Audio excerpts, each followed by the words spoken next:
Señor. Te alabo, Señor. Gracias por mostrarme tu camino, Señor.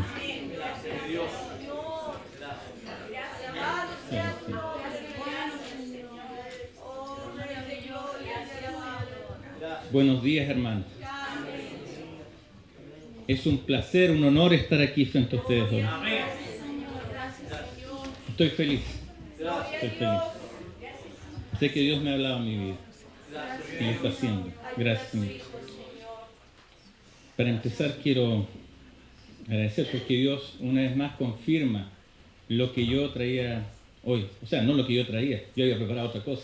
En la mañana Dios me cambió todo. Me despertó a las 7. A la hora que lo despierta uno, ¿sí? Pero Dios está confirmando todo lo que quiere que se sepa de Él. Y como decía el hermano Hernández hasta el principio, decía, Dios pide poco. Después la pastora Vanessa decía que hay que estar dispuestos. Nuestro pastor decía, hay que servir al Señor. Y el pastor Héctor decía que hay que unificar a la iglesia. Y todo esto nos entrega el Señor en su palabra. Hay que irse al principio cuando Dios me entregó. Asisto a los estudios bíblicos. Estoy aprendiendo. Pero Dios hoy me dice cómo empezó todo esto. Y ahí me da la palabra en Marcos capítulo 1, versículos 14 y 15.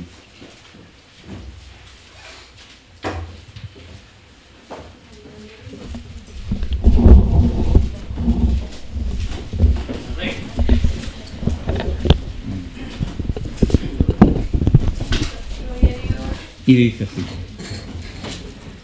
Después que Juan fue encarcelado, Jesús vino a Galilea predicando el evangelio del reino de Dios, diciendo: el tiempo se ha cumplido y el reino de Dios se ha acercado. Arrepentíos y creed en el evangelio. Amén.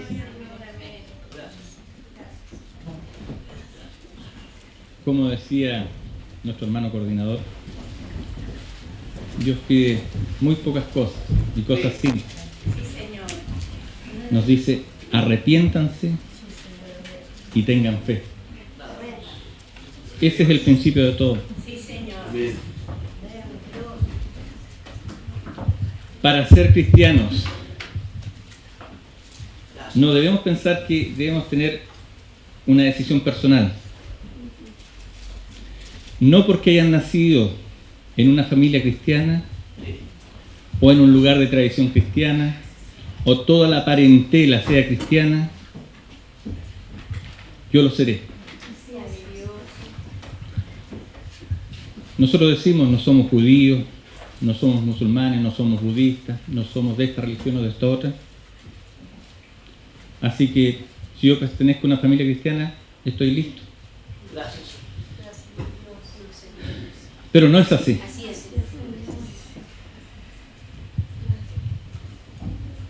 El Señor Jesucristo en esta palabra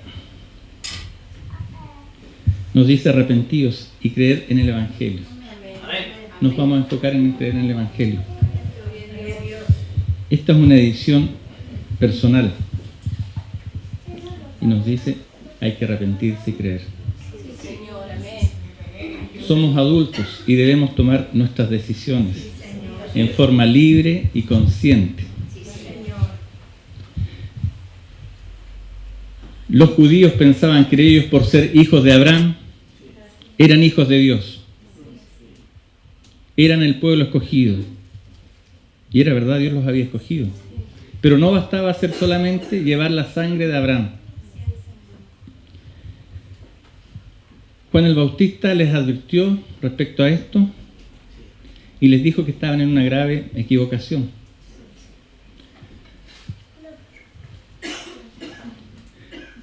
Si nos vamos al Evangelio de Mateo, en el capítulo 3, versículo 8 dice: haced pues frutos dignos de arrepentimiento, y no penséis decir dentro de nosotros mismos: a Abraham tenemos por padre, porque yo os digo que Dios puede levantar hijos a Abraham aún de estas piedras. Amén. Y ya también el hacha está puesta a la raíz de los árboles. Por tanto, todo árbol que no da buen fruto es cortado y echado en el fuego.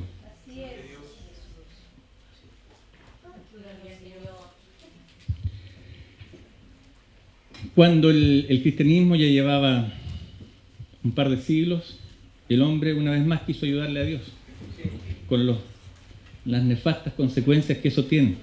Así es. En un momento Roma quiso convertir a todo el mundo al cristianismo y dio libertad de culto. Luego lo nombró como religión oficial. Pero el cristianismo no es por una ley, no es porque un Estado diga nuestro país, Chile, es cristiano.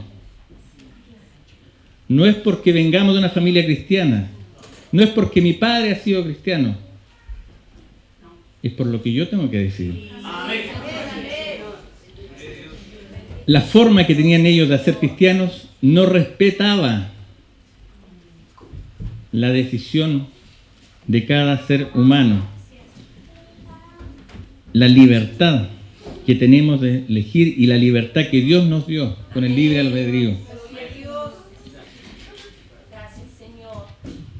Yo les puedo hablar, dicen que no es bueno hablar de los casos personales, pero yo nací en una familia católica, fui bautizado, hice primera comunión, me confirmé, me casé por la Iglesia Católica y sin embargo a los 44 años descubrí que no era católico.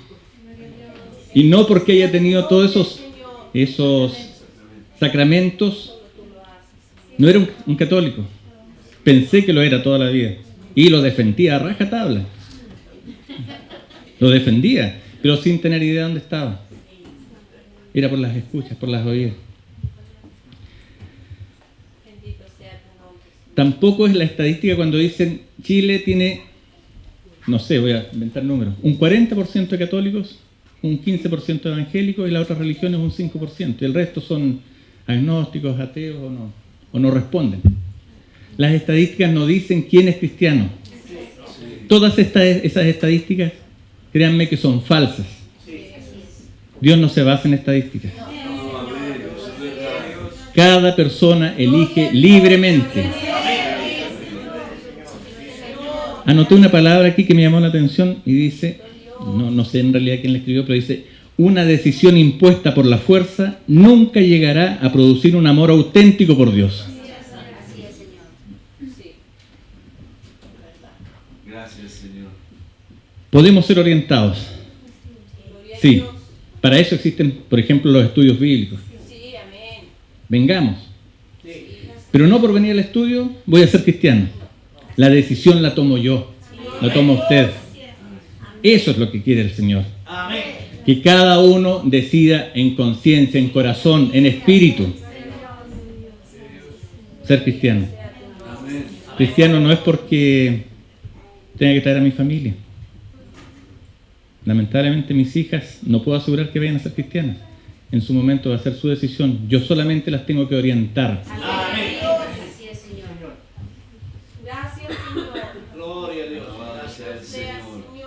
Tampoco ser cristiano es la aceptación pasiva de algunas afirmaciones que hacen otros. Porque yo puedo venir perfectamente al culto y decir amén a todo. Porque es la costumbre. Tengo que pensarlo, sentirlo, vivirlo. Eso es lo que quiere el Señor. También en los estudios vimos en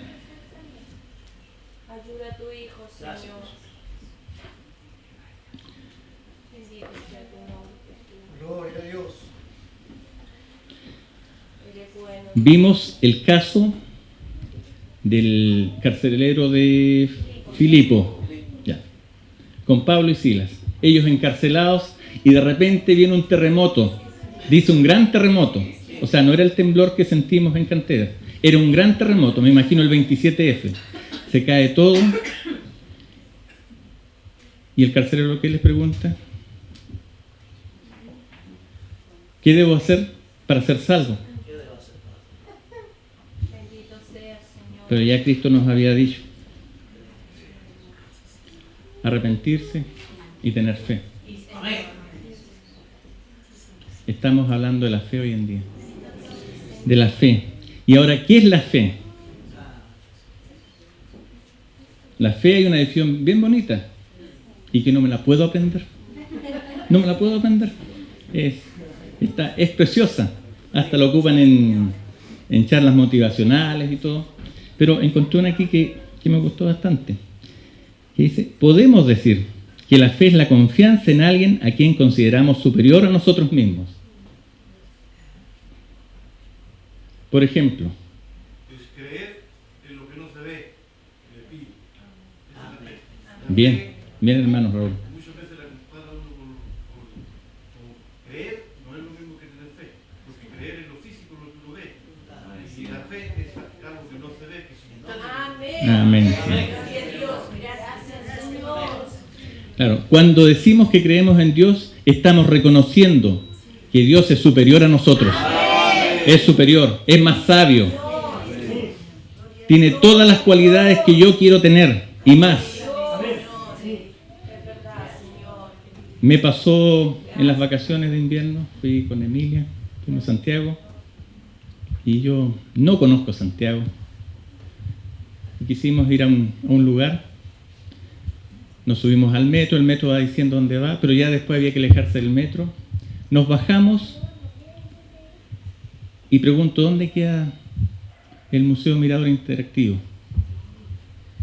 Sin tener idea, y un señor me dice: venga, yo le cobro X dinero y yo lo llevo a las puertas. Yo tomo la Emilia, vamos Emilia. Nos subimos. ¿Y qué hizo ese señor? Me llevó y me dejó en las puertas de este museo. ¿Qué es lo que hice yo? Confié en esa persona, le creí, puse mi vida, la vida de mi hija, en las manos de este señor. ¿Qué pasó? Tuve fe en él, en una persona. Me confío, exacto. Y esa fe es la fe práctica que debemos tener. Una fe que se mueve. Porque muchas veces decimos: tengo una fe, he estudiado todos estos libros, yo me he dedicado harto a leer, vengo a los estudios y a lo mejor sé varias cosas, pero mi fe, ¿cómo está? ¿Es de verdad o es una fe teórica? ¿Qué quiere el Señor? Que todo lo que aprendamos lo llevemos a la práctica. ¿Cómo hago mi fe práctica? ¿Cómo escucho? ¿Cómo tengo fe?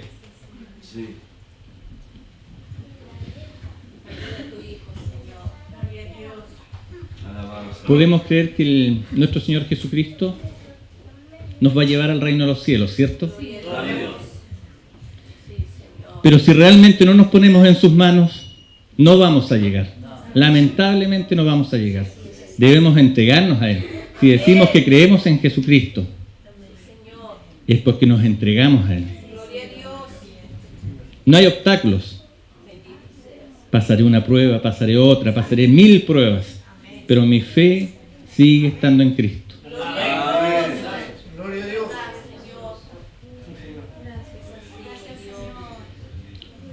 Hace 2 semanas tuvimos la cena de pan y vino también. Un momento muy, muy especial. Si viene la tercera cena en que yo participaba, también el Señor se va mostrando y nos va dejando enseñanzas. Nuestro pastor nos decía antes cómo deberíamos disponernos para la cena. Si yo vengo sin fe, era pan y era vino. Pero mi fe me dice que eso es Cristo. Es Cristo. ¿Y qué? Nosotros sabemos que en nuestra alimentación,